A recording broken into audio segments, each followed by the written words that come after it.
हर हर महादेव। मैं आपका एक अपनी अन्य वीडियो में वेलकम करता हूं।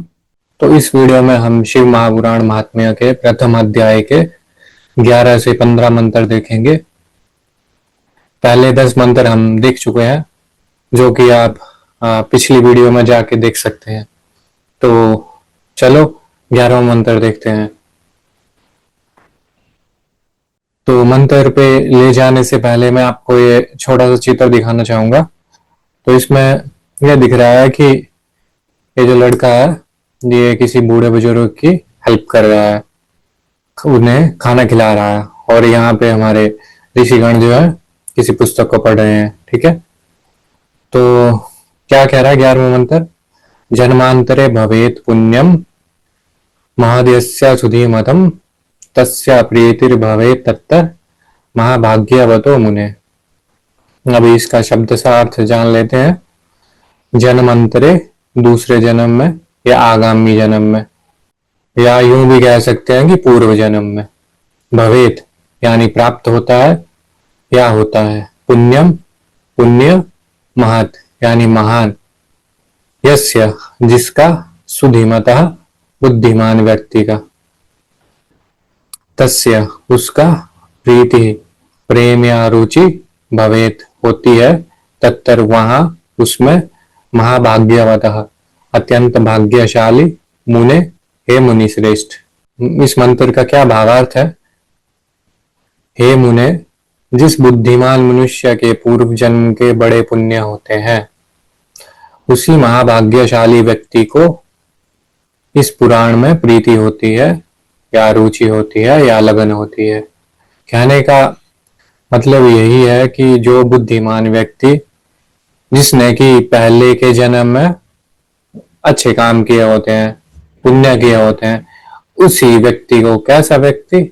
भाग्यशाली, सौभाग्यशाली व्यक्ति को इस पुराण को पढ़ने में या सुनने में रुचि होनी चाहिए। तो आप या मैं अपने आप को भाग्यशाली व्यक्ति मान रहा हूं कि मैं इस शिव महापुराण को पढ़ने के साथ साथ आप लोगों को भी बता पा रहा हूं।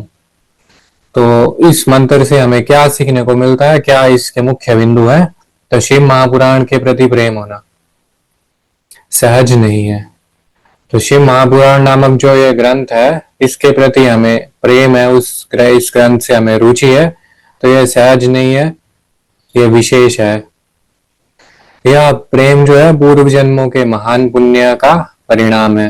तो यह प्रेम जो है, यह इस ग्रंथ के प्रति जो हमें लगाव है या रुचि है, यह पूर्व जन्मों में हमने कोई महान कार्य किया होगा या कोई पुण्य कार्य किया होंगे, तो ही हम इस ग्रंथ को पढ़ पाते हैं या सुन पाते हैं। अदरवाइज आप खुद देख सकते हो कि इस दुनिया में कितने लोग हैं और कितने से लोग इस ग्रंथ को सुन पाते हैं या पढ़ पाते हैं।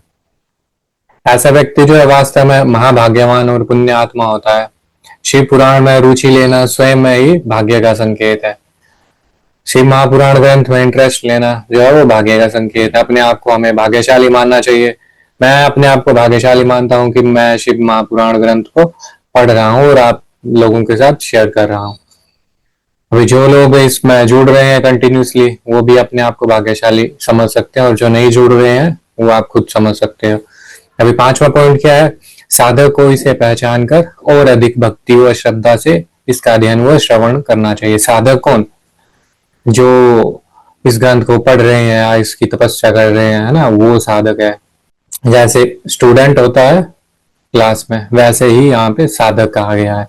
तो साधक को इसे पहचान कर इसमें अत्यधिक भक्ति और इसे श्रद्धा से इसका श्रवण और अध्ययन करना चाहिए। तो आई होप आप इस चित्र का मतलब समझ गए होंगे कि यह जो व्यक्ति है, इसने पूर्व जन्म में कुछ पुण्य काम किए होंगे, तो वो अगले जन्म में इस शिव महापुराण ग्रंथ को पढ़ रहा है या दूसरे व्यक्ति को पढ़ा रहा है।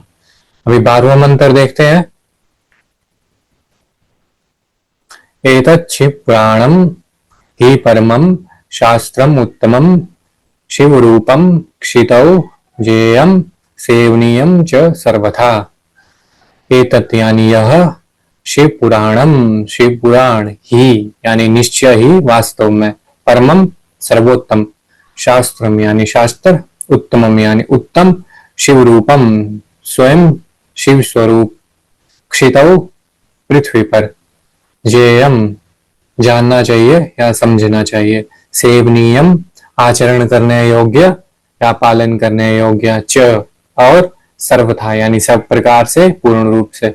इस मंत्र का आशय जानने से पहले चित्र देख लेते हैं कि ये भगवान शिव है, उनके हाथ में एक पुस्तक है और उसी पुस्तक में यह भगवान शिव की छोटी आकृति है। तो मंत्र का अर्थ पहले जान लेते हैं, फिर ही आपको इस चित्र का वास्तविक अर्थ समझ आएगा। तो क्या है इस मंत्र का अर्थ? यह शिव पुराण जो है यह परम उत्तम शास्त्र है। इसे इस भूतल पर, भू यानी भूमि और तल यानी सतह, इस पृथ्वी पर जो है भगवान शिव का वांग्मय स्वरूप समझना चाहिए और सब प्रकार से इसका सेवन करना चाहिए। तो सेवन यानी डॉक्टर लोग कहते हैं कि आपको इन दवाइयों का सेवन करना चाहिए, तो यहाँ पे ये सेवन वो वाला सेवन नहीं है। सेवन क्या है? यानी कि आचरण करना चाहिए, इस ग्रंथ में जो बातें कही गई हैं उनका पालन करना चाहिए, अच्छी बातों का ग्रहण करना चाहिए, बुरी बातों का त्याग करना चाहिए, वही इसमें सेवन का मतलब है। तो क्या आशय निकला इसका? यह शिव पुराण जो है यह परम उत्तम शास्त्र है, सभी शास्त्रों में यह श्रेष्ठ शास्त्र कहा गया है। इसे इस पृथ्वी पर भगवान शिव का वांग्मय स्वरूप समझना चाहिए कि यह जो शिव महापुराण ग्रंथ है यह भगवान शिव का ही स्वरूप है और सब प्रकार से हमें इसका सेवन करना चाहिए, इसको सुनना चाहिए, दूसरों को सुनाना चाहिए, इसमें जो बातें कही गई हैं उनका पालन करना चाहिए। तो इन मंत्र में मुख्य बिंदु क्या है? तो शिव पुराण जो है यह परम शास्त्र है, ठीक है, यह सभी शास्त्रों में श्रेष्ठ और उत्तम है। अभी शिव स्वरूप है, शिव पुराण को केवल पुस्तक ना माने, यह स्वयं भगवान का ही स्वरूप है। अभी पृथ्वी पर अद्वितीय, मनुष्यों के लिए धरती पर यह ज्ञान का सबसे महान साधन है, ठीक है, सेवनीय। इसका श्रवण यानी सुनना, पाठ यानी पढ़ना, मनन उस पे चिंतन करना। मनन क्या होता है? चिंतन करना, उस पर विचार करना कि क्या इसमें अच्छी बातें कही गई हैं, किन का हमें पालन करना चाहिए, किन बातों का त्याग करना चाहिए, वो होता है मनन। तो इसका श्रवण, पाठ, मनन और पालन करना ही भगवान शिव की सेवा करने के समान है। आई होप यह जो सेवन लिखा था उसका मतलब आप अच्छे से समझ गए होंगे कि इसको हमें सुनना चाहिए, इसका पाठ करना चाहिए, इस ग्रंथ का हमें चिंतन करना चाहिए, है ना, और इस ग्रंथ में जो बातें कही गई हैं उसका पालन करना चाहिए। क्यों? क्योंकि ये जो ग्रंथ है ये स्वयं भगवान शिव का ही स्वरूप है। तो जो सच्चे श्री भक्त होंगे वो जो जरूर इस ग्रंथ में जो बातें कही गई है उनका अवश्य से पालन करेंगे। अभी श्रद्धा आवश्यक है, इसे आदर और भक्ति भाव से ग्रहण करना चाहिए। अभी जिस व्यक्ति में इंटरेस्ट नहीं होगा या जो दिखावे के भक्त हैं या जो दिखावे के लिए काम करते हैं, जिनमें इंटरेस्ट नहीं है, श्रद्धा नहीं है, वो इसे ना तो पूरा सुन पाएंगे कभी और ना ही पूरा पढ़ पाएंगे। तो उम्मीद करता हूं इस मंत्र का आपको आशय समझ आ गया होगा। अभी 13वां मंत्र देखते हैं। पठनात् श्रवणादस्य भक्तिमान रसत्तमः सद्यः शिव प्राप्तिम लभते सर्व साधनात्। पठनात् यानी पढ़ने से, श्रवणात् यानी सुनने से, अस्य यानी इस शिव पुराण का, भक्तिमान भक्ति युक्त या श्रद्धालु, नरस्तमः उत्तम मनुष्य, सद्य यानी तुरंत उसी समय, शिव पद प्राप्तिम शिवलोक की प्राप्ति, लभते प्राप्त करता है, सर्व साधनात् सभी साधनों से भी। तो इसका क्या आशय है? इसके पठन और श्रवण से शिव भक्ति पाकर श्रेष्ठतम स्थिति में पहुंचा हुआ मनुष्य शीघ्र ही शिव पद को प्राप्त कर लेता है, ठीक है। यानी कि जो व्यक्ति इसका पठन यानी इसको पढ़ता है, श्रवण यानी सुनता है, तो इस ग्रंथ के पढ़ने और सुनने से वह व्यक्ति जो है शिव भक्ति को प्राप्त करके श्रेष्ठतम, अभी श्रेष्ठतम क्या होता है? जैसे इंग्लिश में आपने गो वेंट गोन पढ़ा हुआ है, वैसे ही यहाँ श्रेष्ठ यहाँ है और श्रेष्ठतम यहाँ है, ऊपर है, सबसे ऊपर है। तो श्रेष्ठतम जो होता है वो श्रेष्ठ यानी कि सबसे ऊपर होता है। तो इसके पठन और श्रवण से शिव भक्ति पाकर जो व्यक्ति है वो श्रेष्ठतम यानी सबसे ऊपर स्थिति में पहुंचा हुआ मनुष्य क्या करता है, शीघ्र ही शिव पद को प्राप्त कर लेता है, यानी कि शीघ्र ही भगवान शिव को, उनके लोग को प्राप्त कर लेता है। अभी इसमें मुख्य बिंदु क्या कहे गए हैं, तो इसका पठन और श्रवण, यानी शिव पुराण को पढ़ना और सुनना ही साधना है। ठीक है, भक्ति भाव आवश्यक, केवल ज्ञान नहीं बल्कि श्रद्धा और भक्ति भी जरूरी है ना। मनुष्य यदि ज्ञानी होगा, तो ज्ञानी तो दुनिया में कितने हैं, असंख्य ज्ञानी है, तो केवल ज्ञान ही जरूरी नहीं है, बल्कि क्या है, इस ग्रंथ के प्रति हमें श्रद्धा भी होनी चाहिए, भक्ति भी जरूरी होनी चाहिए। ठीक है, रावण भी ज्ञान नहीं था, तो सभी लोग जानते हैं रावण के बारे में अच्छे से। तभी श्रेष्ठ फल की प्राप्ति, अन्य सभी साधन जैसे कि यज्ञ तप व्रत आदि से बढ़कर यह ग्रंथ जो है यह फल देता है। तो यह ग्रंथ क्या है, यह ग्रंथ हमें श्रेष्ठ फल की प्राप्ति करवाता है। जितना श्रेष्ठ फल हमें यज्ञ तप व्रत आदि से नहीं होता है, उससे भी अधिक श्रेष्ठ फल ये ग्रंथ हमें प्रदान करता है। अभी शिव पद की प्राप्ति, अंततः शिवलोक यानी मोक्ष की प्राप्ति होती है। इस ग्रंथ को पढ़ने सुनने से, इसका पालन करने से अंततः हमें शिवलोक की प्राप्ति होती है। सरल मार्ग, कठिन साधनाओं के बिना केवल पढ़ने सुनने से ही महान फल मिलता है। कठिन साधना जो ऊपर बताई गई है ना, ये यज्ञ तप व्रत आदि, इनके बिना, इनको छोड़ करके केवल इस ग्रंथ को पढ़ने या सुनने से ही हमें क्या है, श्रेष्ठ फल की प्राप्ति होती है। तो चित्र में भी आप देख सकते हैं, यह व्यक्ति जो है ऐसे महापुराण ग्रंथ को पढ़ रहा है और भगवान शंकर की कृपा दृष्टि इस पे बनी हुई है। ठीक है, अभी 14वां मंत्र देखते हैं। तस्मात् सर्व प्रयत्नेन कांक्षितम पठनम नृभिः तथास्य श्रवणम प्रेमणा सर्व काम फल प्रदम। तस्मात् यानी इस कारण से, अतः सर्व प्रयत्नेन पूर्ण प्रयास के साथ, कांक्षितम पठनम इच्छा अनुसार पाठ, किसका, शिव पुराण का, नृभिः मनुष्य द्वारा, तथा उसी प्रकार, अस्य श्रवणम प्रेमणा, इसका यानी कि शिव पुराण का प्रेम पूर्वक श्रवण यानी सुनना, सर्व काम फल प्रदम, सब प्रकार की इच्छाओं के फल को प्रदान करने वाला। सर्व काम यानी कि सभी प्रकार के जो काम है यानी इच्छाएं हैं, फल उसके फल को प्रदम यानी प्रदान करने वाला। ठीक है, तो इसका क्या भावार्थ है, इसलिए संपूर्ण यत्न करके मनुष्यों ने इस पुराण के अध्ययन को अभीष्ट यानी प्रिय या इच्छित साधन माना है, और इसका प्रेम पूर्वक श्रवण भी संपूर्ण वांछित फलों को देने वाला है।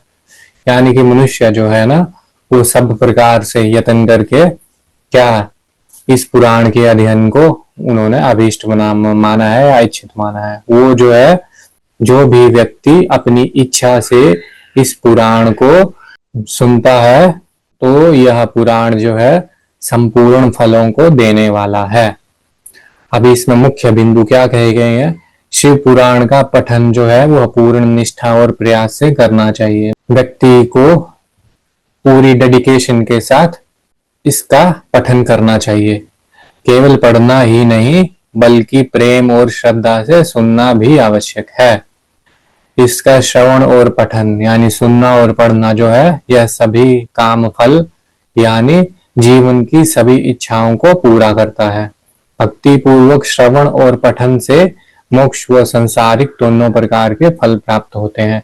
भक्ति पूर्वक जो भी व्यक्ति इस महापुराण ग्रंथ को सुनेगा, पढ़ेगा, है ना, उसे मोक्ष तो मिलेगा ही मिलेगा, साथ ही साथ संसार में जो उसकी इच्छाएं हैं, वो इच्छाएं भी पूरी होती हैं, उसका फल भी प्राप्त होता है और मोक्ष का फल भी प्राप्त होता है। यही बात इसमें मंत्र में कही गई है। अब 15वां मंत्र देखते हैं।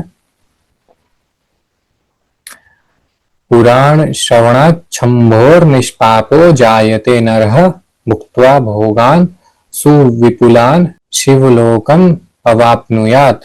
पुराण श्रवणात्, पुराण को सुनने से, शंभो भगवान शंभु यानी शिव जी का, निष्पाप यानी पाप रहित, जायते हो जाता है, बन जाता है, नरः यानी मनुष्य, भुक्त्वा भोग कर या उपभोग करने के बाद, भोगान भोगों का, सुविपुलान बहुत अधिक या विशाल शिवलोकम शिवलोक को अवाप्नुयात प्राप्त करता है। अब इस मंत्र में क्या कहा गया है? कह रहे हैं कि भगवान शिव के इस पुराण को सुनने से मनुष्य जो है सब पापों से मुक्त हो जाता है तथा बड़े बड़े उत्कृष्ट यानी श्रेष्ठ या उत्तम भोगों का उपभोग करके अंत में शिवलोक को प्राप्त कर लेता है। भगवान शिव के जो भी व्यक्ति भगवान शिव स्वरूपी इस पुराण को सुनता है तो उस व्यक्ति के जो है वो सब पापों से वो व्यक्ति जो है वो परे हो जाता है, उसके सभी पाप जो है मिट जाते हैं तथा बड़े बड़े उत्कृष्ट यानी श्रेष्ठ या उत्तम बड़े बड़े जो उत्तम भोग हैं उन भोगों का वो भोगता है और अंत में क्या करता है? वो शिवलोक को प्राप्त हो जाता है। ठीक है, इसमें मुख्य बिंदु क्या है? क्या सीखने को मिला इस मंत्र से हमें? तो पुराण जो है वो श्रवण का फल, पुराण श्रवण का फल, शिव पुराण सुनने से मनुष्य जो है वो पाप मुक्त हो जाता है। ठीक है, अभी दूसरा क्या है? भोग की प्राप्ति। इस संसार में उसे सुख समृद्धि और भोगों का अनुभव होता है। ठीक है, शिव पुराण व्यक्ति को जो भी व्यक्ति श्रद्धा से सुनेगा वो एक तो वो पाप मुक्त हो जाएगा, दूसरा क्या है?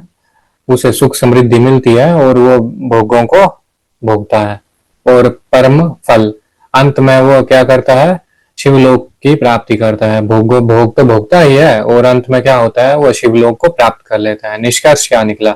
शिव पुराण श्रवण से पाप क्षय होता है। ठीक है, संसारिक सुख और मोक्ष ये तीनों मिलते हैं। क्या? पहला पाप का क्षय होता है, दूसरा संसारिक सुखों को वो भोगता है और अंत में क्या होता है? उसे मोक्ष प्राप्त होता है, शिवलोक में वो स्थान पाता है। चित्र में भी देख पा रहे हैं ये व्यक्ति जो है या शिव पुराण ग्रंथ को पढ़ रहे हैं या दूसरा सुना रहे हैं और ये खाना पीना जो है ये संसारिक उपभोगों का भोग कर रहे हैं, दूसरा, और तीसरा ये जो पाप कर्म है ये इसके नष्ट हो रहे हैं और अंत में क्या है? चौथा क्या हो गया? भगवान शिव को ये व्यक्ति प्राप्त कर लेता है, उनके लोक को प्राप्त कर लेता है। तो उम्मीद करूंगा ये 5 मंत्र आपको अच्छे से समझ आ गए होंगे। मैंने भी इन मंत्रों में ये जो पद छेद किए हैं, शब्दार्थ किए हैं, ये स्वयं से किए हैं, मुख्य बिंदु भी स्वयं से निकाले हैं। तो यदि इन मंत्रों में कोई कमी हो तो मेरा मार्गदर्शन जरूर कमेंट बॉक्स में कमेंट के माध्यम से मुझे बताएं और मेरी वीडियो आपको कैसी लगी है उसका भी रिप्लाई करें और अपने मित्रों के साथ जरूर शेयर करें ताकि आपके साथ साथ उनका भी लाभ हो। धन्यवाद। हर हर महादेव।